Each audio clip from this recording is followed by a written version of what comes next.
شہر حیدرآباد کے رویت ہلال کمیٹی کے لوگوں نے آج شام ذی الحجہ کے چاند کے دیدار کے لیے ایک بیٹھک بلائی اور بعد مضبوط شواہدات کے اعلان کیا کہ آج چاند نظر نہیں آیا، لہٰذا کل 30 ذی الحجہ ہوگی۔ اس بیٹھک میں شامل ہوئے شہر کے بہت سارے علماء دین، جن کے نام ہیں صدر کمیٹی مولانا قبول پاشا شتاری قادری صاحب، مولانا مفتی عظیم الدین صاحب، مولانا مفتی خلیل احمد صاحب، مولانا سید محمود پاشا قادری صاحب، مولانا سید کاظم پاشا قادری الموسوی صاحب، مولانا سید اولیاء حسین قادری صاحب اور والصلاة والسلام على سید الانبیاء والمرسلین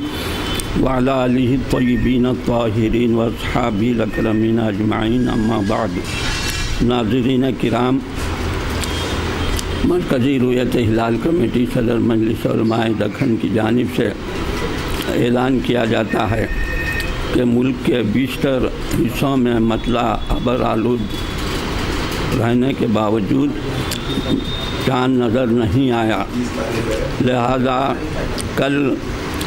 30 ذی القعدۃ الحرام ہوگی اور 23 اگست رہے گی۔ یہ اطلاع رویت ہلال کمیٹی کی طرف سے کی جا رہی ہے۔